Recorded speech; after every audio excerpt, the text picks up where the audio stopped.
السلام علیکم ورحمۃ اللہ وبرکاتہ۔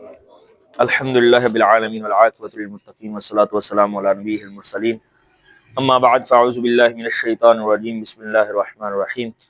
آج کا سبق سورہ البقرہ کی آیت نمبر 54 ہے، 54 ہے۔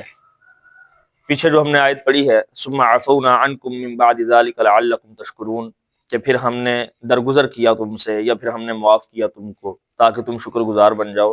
تو یہ جو اللہ رب العزت نے معاف کیا یا کس طرح سے کیا، اس آیت کے اندر اس کی وضاحت موجود ہے۔ اللہ فرماتے ہیں وَإِذْ، اور جب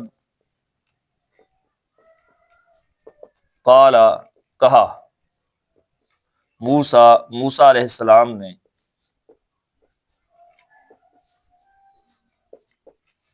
لِقَوْمِهِ،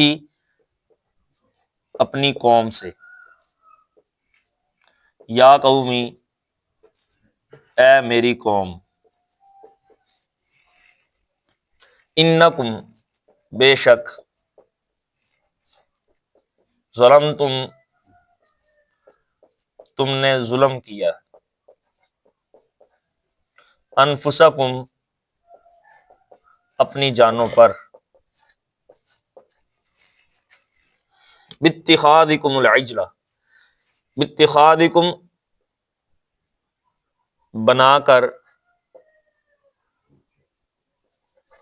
تمہارے بنانے کے ساتھ، العجلہ، بچھڑے کو، تمہارے بچھڑے کو بنانے کے ساتھ تم نے اپنی جانوں پر ظلم کیا ہے۔ فتوبو، پس تم توبہ کرو، الی بارئکم، الی کا مطلب ہوتا ہے طرف، اور باری پیدا کرنے والے، تو با محاورہ لکھیں گے، اپنے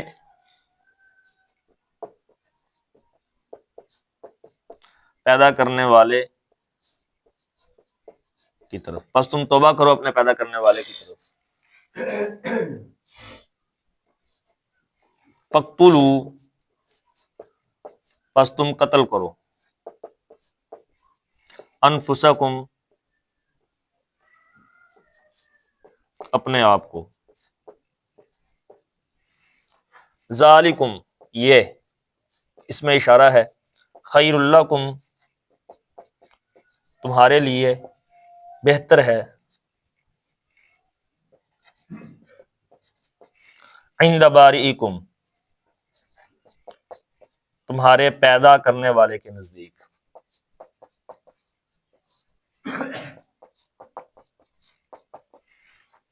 فتاب،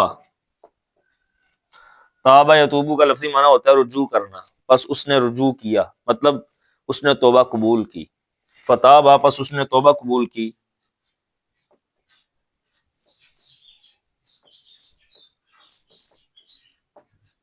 یہ بھی لکھ سکتے ہیں رجوع کیا۔ علیکم،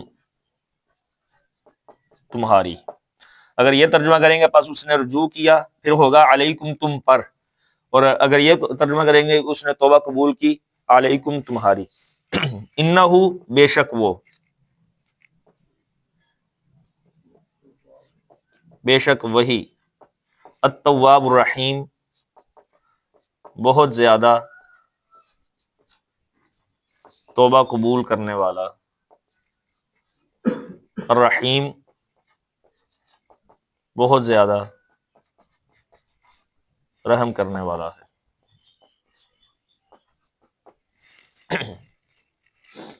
یہ اس کا لفظی ترجمہ ہے، دوبارہ دیکھ لیں۔ وَإِذْ قَالَ مُوسَىٰ لِقَوْمِهِ، جب کہا موسیٰ علیہ السلام نے اپنی قوم سے، یا قومی، اے میری قوم، انکم ظلمتم، بے شک تم نے ظلم کیا ہے، انفسکم، اپنی جانوں پر، باتخاذکم العجلہ، بچھڑے کو بنانے کے ساتھ، تمہارا بچھڑے کو بنانے کے ساتھ، فتوبو، پس تم توبہ کرو، الی بارئکم، اپنے پیدا کرنے والے کی طرف، فقتلوا انفسکم، پس تم قتل کرو اپنے آپ کو، ذالکم خیر لکم، یہ تمہارے لیے بہتر ہے، عند بارئکم، تمہارے پیدا کرنے والے کے نزدیک، فتاب علیکم، پس اس نے توبہ قبول کی تمہاری، انہ هو التواب الرحیم، بے شک وہی بہت زیادہ توبہ قبول کرنے والا، بہت زیادہ رحم کرنے والا ہے۔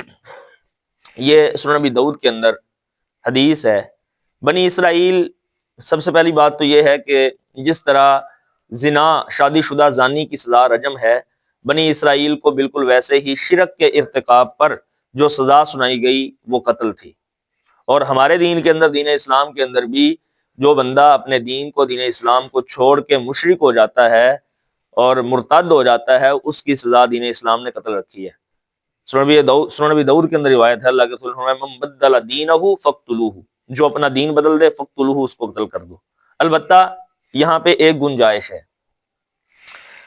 شادی شدہ زانی اگر زنا کرتا ہے، وہ توبہ کر بھی لے، پھر بھی اس کی سزا رجم ہے، اس کو پتھر مار مار کر قتل کر دیا جائے گا۔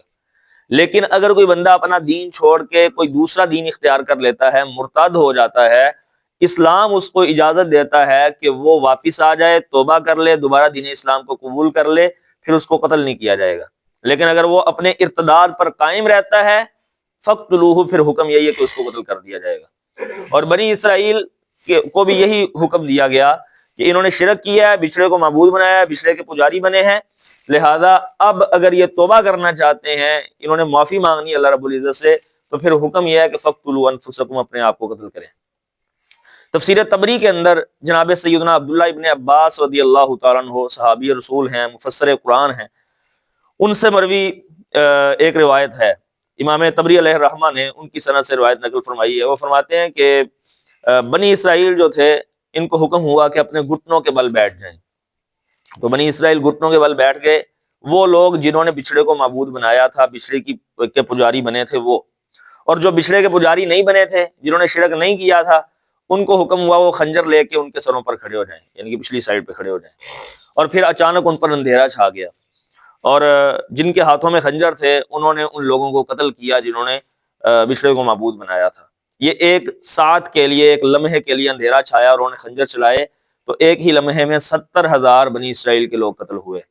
اس کے بعد اندھیرا چھٹ گیا، ختم ہو گیا، روشنی ہو گئی۔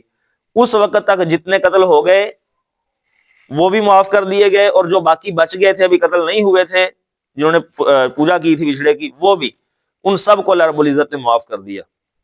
تو یہ فقتلوا انفسکم، پس تم اپنے آپ کو قتل کرو۔ مگر یہ جو روایت آپ کے سامنے بیان کی ہے عبداللہ ابن عباس رضی اللہ تعالیٰ عنہ سے مروی، یہ روایت عبداللہ ابن عباس تک اس کی سند بالکل ٹھیک ہے، لیکن عبداللہ ابن عباس رضی اللہ تعالیٰ عنہ نے یہ روایت کہاں سے لی ہے؟ اہل کتاب سے لی ہے، یہود و نصارہ سے لی ہے، یہود سے لی، اہل کتاب کی کتابوں سے لی ہے۔ لہذا اہل کتاب کی کتابوں کے حوالے سے ہمیں جو حکم ہے وہ یہ ہے کہ ان کی بات کو نہ آپ غلط کہیں، نہ آپ صحیح کہیں، ٹھیک ہے؟ لیکن عبداللہ ابن عباس تک یہ بات درست ہے۔ تو یہ جو پچھلی آیت ہم نے پڑھی ہے، ثم عفونا عنکم من بعد ذلک لعلکم تشکرون، کہ پھر ہم نے تمہیں معاف کیا یا تم سے درگزر کیا اس کے بعد، لعلکم تشکرون، تاکہ تم اللہ کے شکر گزار بن جاؤ۔ یہ جو اللہ رب العزت نے معاف کیا ہے، یہ اس واقعہ کے بعد معاف کیا، فقتلوا انفسکم۔ تو یہ آیا نمبر 54 سورہ البقرہ کی، اس کا ترجمہ اور تفسیر تھا۔ اللہ سے دعا کرتے ہیں ذرا سمجھنے کے عمل کرنے کی توفیق عطا فرمائے۔